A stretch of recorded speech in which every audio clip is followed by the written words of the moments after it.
ଏଠି କର୍ମ କର୍ମ ଫଳ ହିଁ ପ୍ରତ୍ୟେକଙ୍କୁ ଭୋଗିବାକୁ ହବ। ଗାନ୍ଧାରୀର ଅଭିଶାପ ତାଙ୍କ ଉପରେ ଥିଲା ନା, କୌରବ ବଂଶ ଧ୍ୱଂସ ହେଲା, ତାଙ୍କ ଯଦୁବଂଶ ବି ଧ୍ୱଂସ ହେଇଗଲା। କର୍ମଫଳ ସମସ୍ତଙ୍କୁ ଭୋଗିବାକୁ ହବ। ସଦାବେଳେ ବିଜୁ ଜନତା ଦଳ ଏବଂ ଆମର ସର୍ବୋଚ୍ଚ ନେତା ବରେଣ୍ୟ ନେତା ନବୀନ ପଟ୍ଟନାୟକ ବକ୍ତବ୍ୟ ରଖିଛନ୍ତି, ମତ ରଖିଛନ୍ତି ଯେ ସେ ଯେ କେହି ହୁଅନ୍ତୁ ନା କାହିଁକି କେହି ଆଇନର ঊର୍ଦ୍ଧ୍ୱରେ ନୁହନ୍ତି ଏବଂ ଆଇନ ତା ବାଟରେ ଯିବ। ଆଜି ତାରିଖରେ ମଧ୍ୟ ବିଜୁ ଜନତା ଦଳର ସମସ୍ତ ନେତୃବୃନ୍ଦ କର୍ମୀ ଏବଂ ଆମର ନେତା ମଧ୍ୟ ସେତେ ବିଶ୍ୱାସ କରନ୍ତି ଏବଂ ସେଇ ବିଶ୍ୱାସ ଅନୁଯାୟୀ ଆଜି ଆପଣ ସମସ୍ତଙ୍କ ପାଖରେ ଖବର ଅଛି କର୍ପୋରେଟର ଅମରେଶ ଜେନାଙ୍କ ନାଁରେ ଯେଉଁ ଅଭିଯୋଗ ପୀଡ଼ିତା କରିଛନ୍ତି ସେଇଆକୁ ଉଭୟ ବିଚାର ବିଭାଗ ଏବଂ ପୋଲିସ ତାକୁ ଯେଉଁ କହନ୍ତି ଦୃଷ୍ଟିକୁ ନେଇକରି ସେଇ ଜେନାକୁ ଗିରଫ କରାଯାଇଛି ଏବଂ ତା ସହିତ ତତ୍କ୍ଷଣାତ୍ ବିଜୁ ଜନତା ଦଳ ସଭାପତିଙ୍କ ନିର୍ଦ୍ଦେଶ ମୁତାବକ ଶ୍ରୀ ଅମରେଶ ଜେନାଙ୍କୁ ଦଳରୁ ନିଲମ୍ବିତ କରାଯାଇଛି।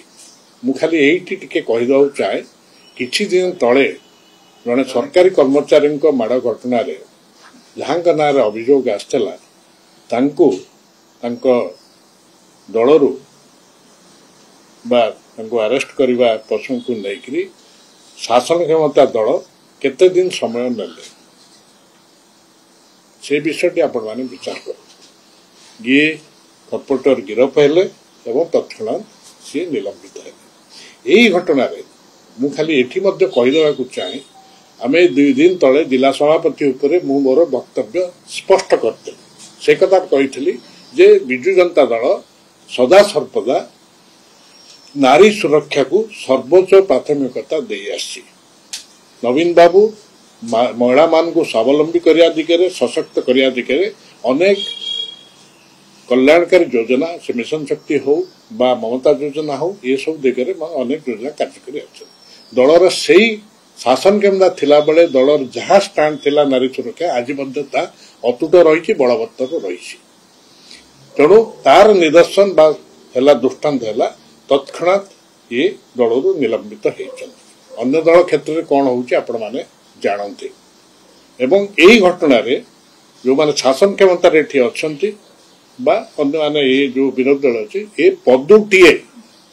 ପଦୁଟିଏ ତାଙ୍କର ଯେଉଁ ମହିଳାମାନଙ୍କର ମୋର୍ଚ୍ଚା ଫୋର୍ଚ୍ଚା ଇତ୍ୟାଦି ଅଛି କେହି ପଦୁଟିଏ କହିଲେ ନାହିଁ। ମୁଁ କହିବାକୁ ଚାହୁଁଛି କିଛି ଦିନ ତଳେ ସୌମ୍ୟାସିଂଙ୍କ ଘଟଣାରେ ଏବଂ ବଳଙ୍ଗା କେସ୍ରେ ବିଜୁ ଜନତା ଦଳ ରାଜରାସ୍ତାକୁ ଓହ୍ଲାଇଥିଲା, ଦାବି କରିଥିଲା। ଯାହା ଥିଲା ସେଇ ଯେଉଁ ଷ୍ଟାଣ୍ଡ ଆଜି ମଧ୍ୟ ଏ କେସ୍ରେ ରହିଛି। ଆମେ ବାଛ ବିଚାର କରୁନୁ।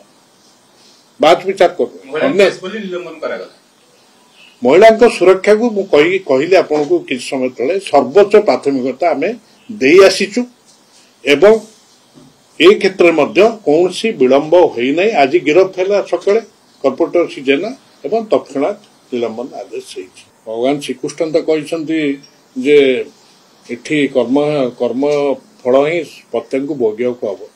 ଗାନ୍ଧାରୀର ଅଭିଶାପ ତାଙ୍କ ଉପରେ ଥିଲା ନା, କୌରବ ବଂଶ ଧ୍ୱଂସ ହେଲା, ତାଙ୍କ ଯଦୁବଂଶ ବି ଧ୍ୱଂସ ହେଇଗଲା। କର୍ମଫଳ ସମସ୍ତଙ୍କୁ ଭୋଗିବାକୁ ହବ।